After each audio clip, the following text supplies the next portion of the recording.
Elliot Vance had spent 3 nights awake, his apartment suffocating under the blue glow of 5 monitors.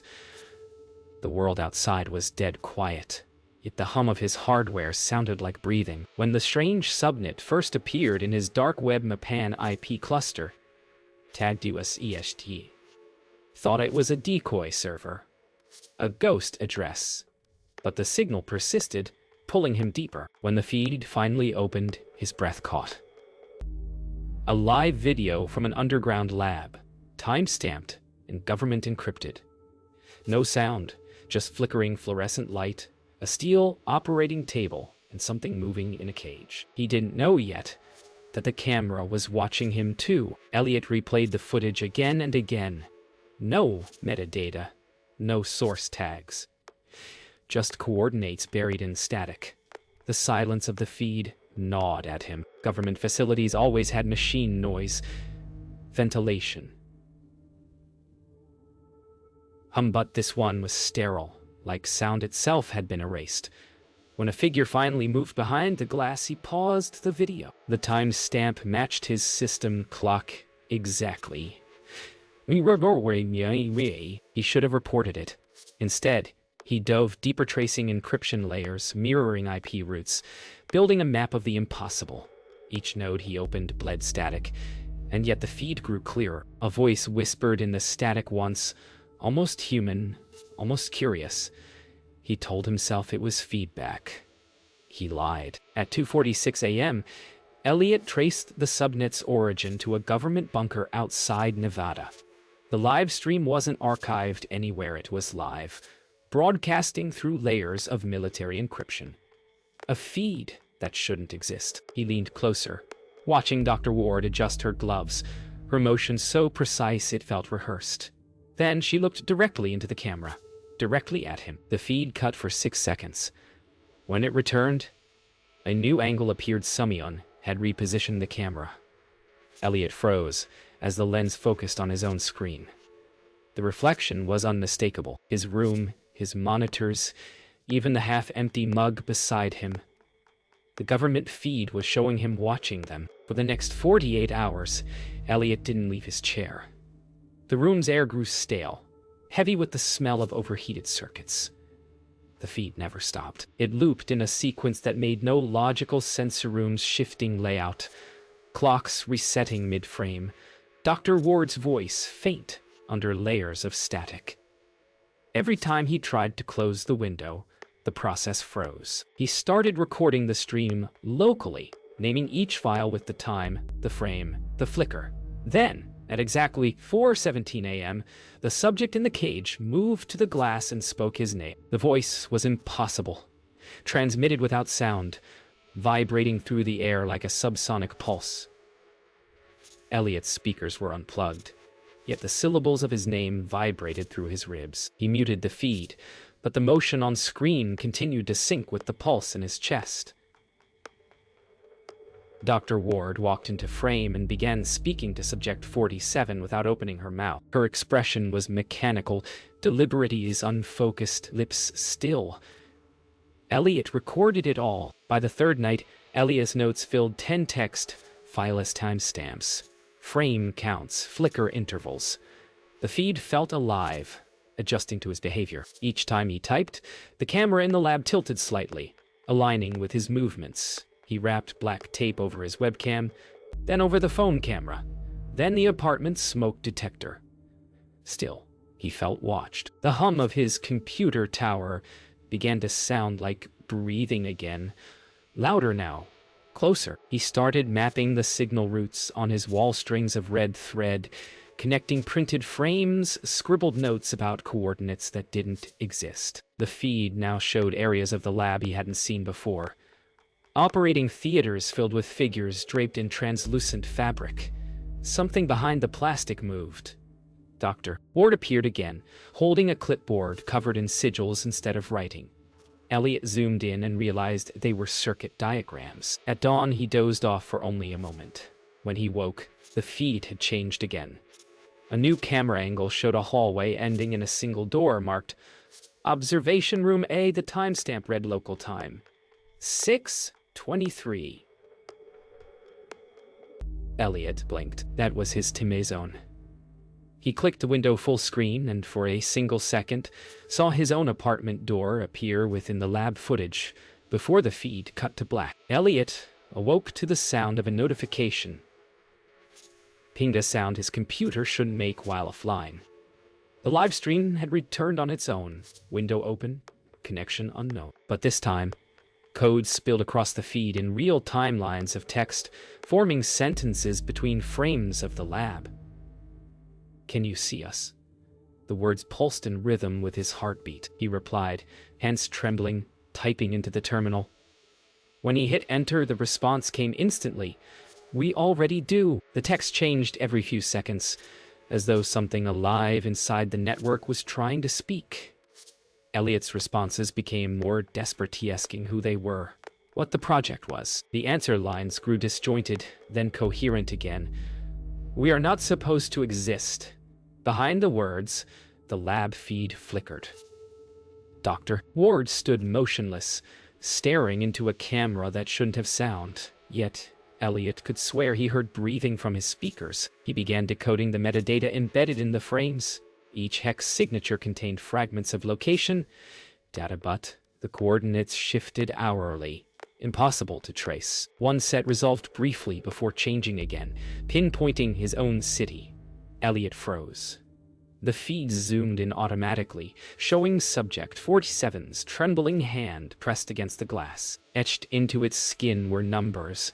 The same coordinates. The connection grew unstable. Lines of static tore across the screen, reshaping into symbols. Elliot leaned closer, whispering to the feed like a confessional. His name appeared again, followed by a new phrase. "Let us in." The image pixelated, forming shapes that looked like eyes, hundreds of them sprawling across his monitor. Each blinked in perfect sync. He unplugged the Ethernet cable. The feed didn't stop. Instead, it began transmitting through every powered device: the phone, the TV, even the darkened monitor still unplugged. In the flicker, Dr. Ward's voice finally came through. Soft, distorted, impossible. Connection established. Then the camera angle shifted to reveal another monitor within the lab showing Elliot's apartment live. Seconds delayed. Elliot's firewall logs began filling faster than he could read them. Unknown connections, thousands of EEPs appearing and disappearing every second. He tried to shut the system down, but the cursor moved by itself. Lines of code scrolled across the screen, spelling out words he didn't type. Access granted. The feed split into 9 windows, each showing a different angle of the same lab. Then one showed his apartment again, this time from the ceiling. A perspective he didn't have a camera for. Every attempt to sever the connection failed. His antivirus crashed, power flickered, and the hum of his hard drives became a rising mechanical whine. On one screen, Subject 47 writhed in its cell, the glass webbing with cracks. On another, Dr. Ward typed furiously at a terminal labeled "Containment Override." Elliot realized the network was no longer remote. It had tunneled through his system. His computer wasn't watching. It was transmitting. He tore the Ethernet cable from the wall. The screen stayed on. Lines of binary crawled across his TV, spelling his own name over and over. From the speakers came a new sound, a rhythmic tapping, like knuckles against glass. Elliot froze, realizing it wasn't from the feed. It came from behind his computer monitor. The tapping grew louder, synchronized to the flickering of the feed's fluorescent light. When the monitor shattered, no glass fell. Instead, liquid pixels dripped outward like ink, pooling across his keyboard and spreading down his arms. The feed bled into reality. Lab corridor, emerging faintly behind him as though projected into air. He turned and saw the sterile hallway stretching where his living room should be. Somewhere down that corridor, Dr. Ward's voice echoed. Integration successful. He reached for the power switch, but his hand passed through the console as though it were mist. The feed had become dimensional, the lab superimposed onto his apartment. On the far end, Subject 47 crouched, head tilted. Its voice came through both speakers and air, whispering, "You opened the door."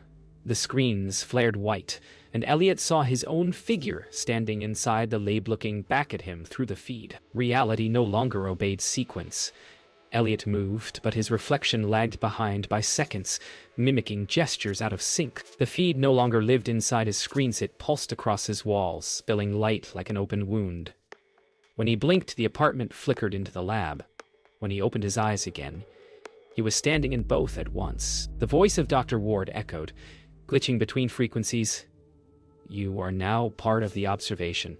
He realized she wasn't speaking to him. She was addressing the reflection. The live stream showed both sides now. The real Elliot watching from his room, and another identical but still sitting inside the lab's observation chamber. Subject 47 stood behind that version, its head bowed, as if awaiting orders. Dr. Ward's face appeared between the two feeds, split and mirrored, eyes empty. She raised a hand. Both Elliots mirrored her gesture perfectly, even as one of them tried to stop. The copy didn't. His apartment lights dimmed, replaced by sterile fluorescence. Every object, the chair, the monitors, even the walls flickered like video compression. He screamed, but heard two voices layered together, one human, one digital. The reflection smiled before he did. Then it stood and walked forward, slipping out of the screen and into the air like steam. Elliot stumbled backward as his other self opened its eyes, black, liquid, endless. The reflection moved closer, glitching in and out of frame. Every motion left a ghost trail of pixels suspended midair. "You watched too long," it whispered. "Now they can see through you." Behind it, Subject 47 pressed a hand against the invisible boundaries separating the two realities. The barrier pulsed like stretched glass. Then, with a sound like breath inhaled backward, it shattered. Silence followed.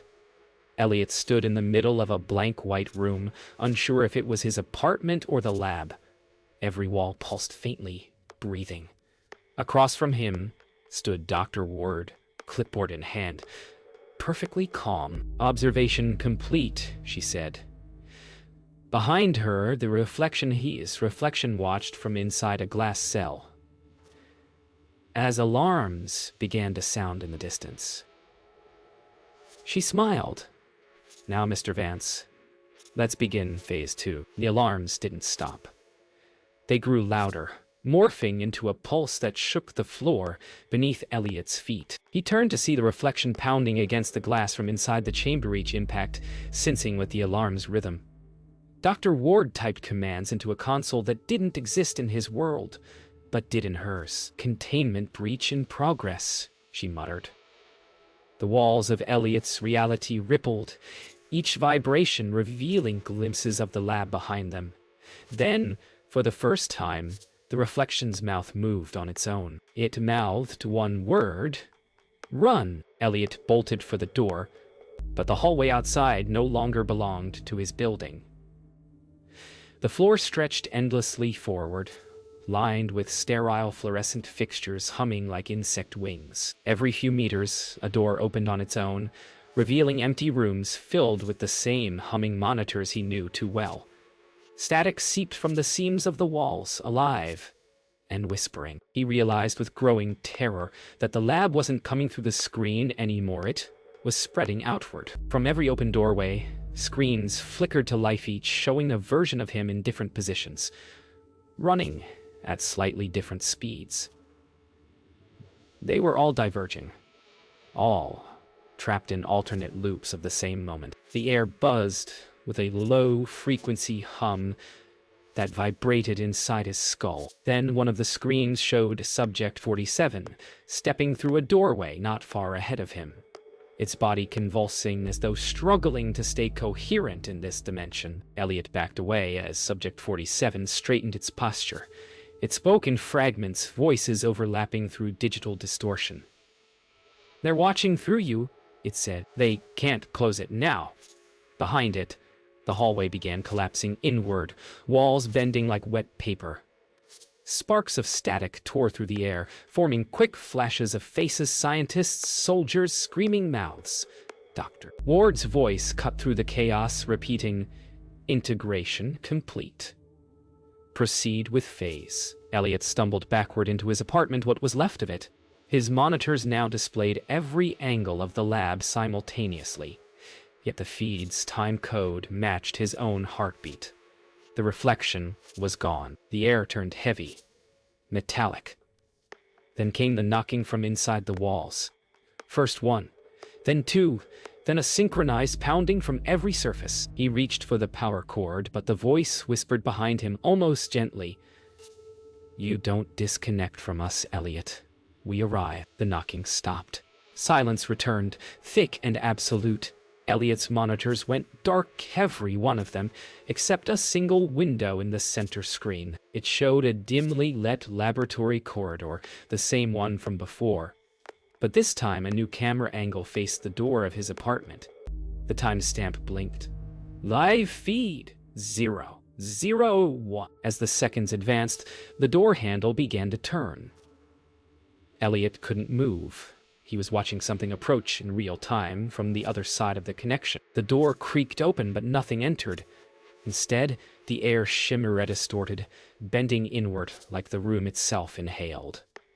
On the monitor, Dr. Ward appeared, standing in the lab's control bay, clipboard gone, expression blank. "We thank you for opening the channel," she said softly. Her image flickered between pixels and flesh. Transmission will now be continuous.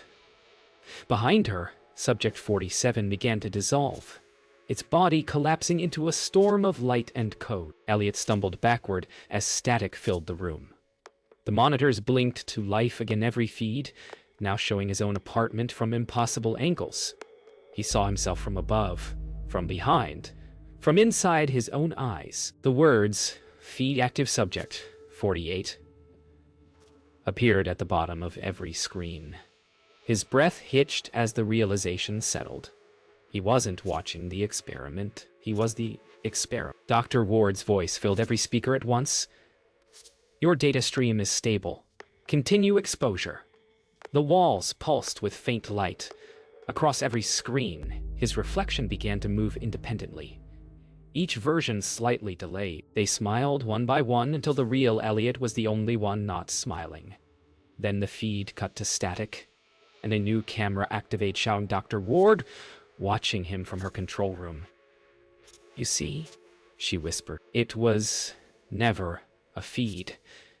It was a mirror." The static grew brighter until it became pure white. When it faded, Elliot was gone. The lab feed stabilized, revealing a sterile observation room identical to his apartment. Inside sat a new figure, restrained, unblinking's face. The screen's title changed. Project Hades, Subject 48, online. Somewhere within the digital noise, his voice whispered one final phrase. "If you find this stream, don't watch."